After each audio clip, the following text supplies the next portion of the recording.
Full disclosure, I don't play a lot of airs. I wish I did, but I also kind of don't want to go through the trouble of learning all of them. It's kind of lame, isn't it? I know.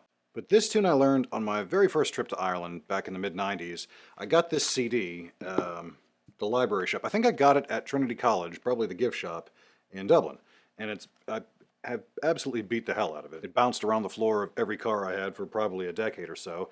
And it's brilliant. It's got all these classic, great standard session tunes. It's this group called the Connerys. The album is called The Session. But the album is maddening because it'll tell you where it was recorded, who the engineer was, who the producer was, all that great stuff. And it does give you a full list of tunes, which is something.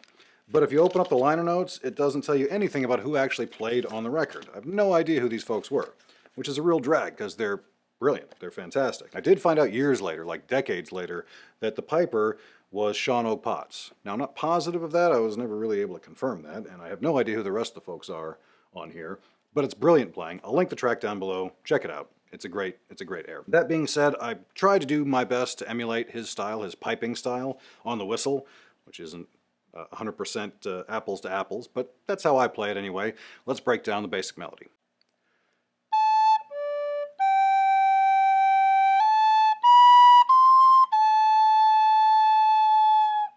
First line. Now, keep in mind, and I probably should have started with this, when we're playing airs, the rhythm is a little bit variable. Now, it's actually a lot variable. So the way I'm playing it here, just basic melody, is not the way I played it with all the ornaments and all that kind of stuff. We'll get to more of that in detail. Let me run that first line again, all the way through. Hopefully you can get it.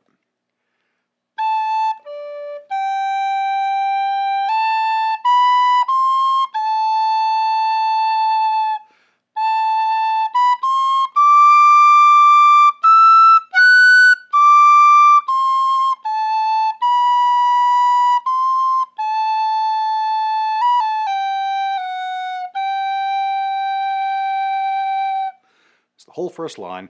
The structure on this tune is a little strange, I think. It's A, B, B, A. I don't know, kind of cool, a little bit different. One of the reasons I like it. Here's the B part. I'll run that here for you. Basic melody, same as before.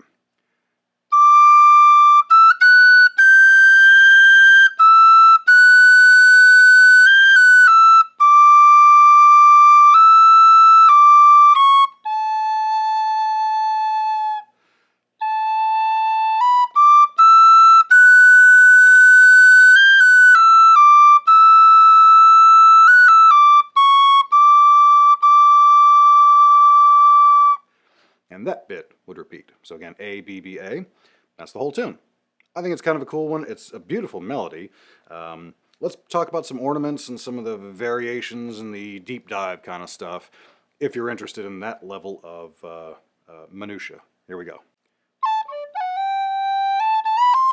On that phrase, and I did it a little bit differently the first time through the A part versus the second time, because they do it a little bit differently on the record. I start A, D, G, and that kind of a, I guess it's sort of a double cut. Yeah, double cut, and then I drag that note from the F sharp to the G. It's one of these things that's fairly common in airs where you're starting to combine multiple ornaments into one, and that's what that is. So as I'm doing it, I'm going from D to F sharp on the way to G, and I do two cuts, top finger and ring finger, and then I come off the F sharp to the G. So really I'm going from D to G, but I kind of take a pit stop on the F sharp to hit that ornament. So one more time. A couple of slides there. I also did the second time through that Highland piping ornament. That bubbly kind of sound works sometimes, and the first time I think I did it just more of a slide. Mix it up a little bit. Slide into that A as well. Now, going into that second line, there's a couple of ways to do that, and a couple of ways that they do it on the record. You can either carry that phrase through, where you're coming off of that A from the first line right into the second phrase, or you can do a definite stop. Both would work, I would say.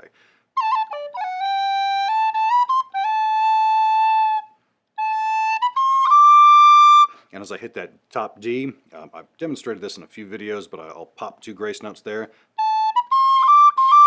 So I'm going from a C natural, and this is how I'm doing a C natural in this case. mostly because it gives me the opportunity to do that cool double grace note as I go from C to D. When you do it quickly, it's got a really cool popping effect to sort of stick that landing.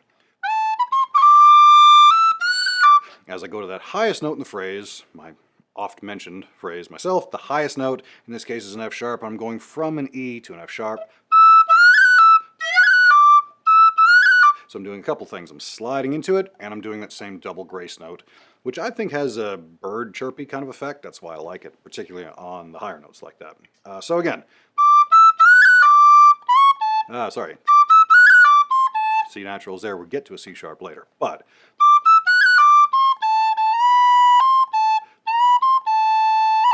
yeah, I don't really do anything in there until I land that G. And there's a lot happening there. As I go from E to G, sorry, E to B, boy, I'm screwing that up completely. As I go from A to B to A to G, that's the basic phrase without ornaments, but as I go from A to B and back, I'm doing that earthquake ornament where I pop the top finger off. And then as I go from A to G, I throw in that little bonus F sharp and land on that first. And then a quick short roll to finish the phrase. But the one before, it's a little tricky to explain, but really it's just a combination of that popping grace note and a crossing noise landing on the F sharp. Like that. The B part on this tune is largely in the second octave, starting on the second octave D. I'll usually do that double cut or kind of half cran thing that I mentioned before. Nothing but staccato notes up to the G, and then as I hit that, again, highest note in the phrase, same, similar, simpler version of what I just talked about before, F sharp to G sliding into that, and then a cut at the same time. Again, combining multiple ornaments. Could do the same thing there where you do a cut slide. I try to keep it a little bit more subtle on the second one so it's not just kind of a copy and paste. Again, subtlety. That quick little run there is kind of cool. I can do that double tap grace note that I like so much in the F sharp.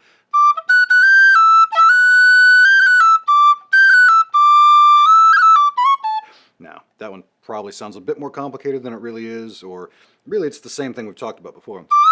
Sliding into the E from the D, double cut as I land that slide after I finish the slide, and then back to the D. And if you cut that with your tongue, sorry, if you tongue that, it has a really cool, I don't know, additional effect, almost like you threw in an extra grace note without really doing it. So tonguing after the slide. And then I hit that C sharp slide. That's one of those stupid whistle tricks I've talked a lot about because it's unique to the instrument. That particular really cool slidey sound is unique, I think, and it sounds kind of cool. I like to use that whenever I get the chance. There's another opportunity going from the first half of the B part into the second half of the B part where you can either chain those two phrases together, go right into it, or you can do a good hard stop, take a breath, that sort of thing. I would offer the suggestion that it's good to mix it up and try both. That's a neat little phrase there.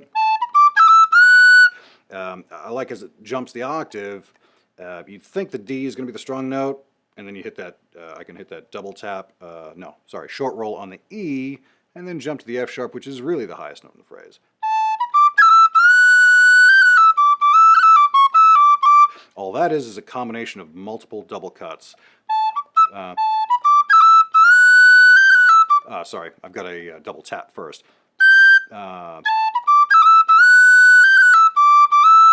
Sliding into the E, and then that same double cut we talked about before.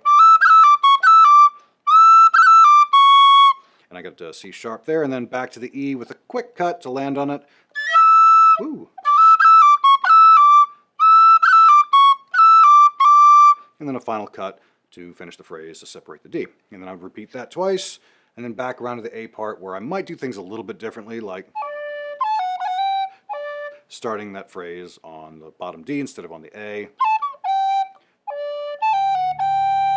A couple of different ways to do it. So there's these little small tweaky things that you can do to mix it up in that tune. Give a listen to Connerys' recording of this. You'll probably pick out quite a few more. It's really well played. It's just pipes and guitar. Beautiful tune. Let me know what y'all think of this. Do I need to do more airs? If so, I probably need to learn a few more because I don't know a whole lot of them. But if you guys like playing them, let me know. I'll see what I can do. Cheers, y'all. Thanks for watching, and I will see you in the next one.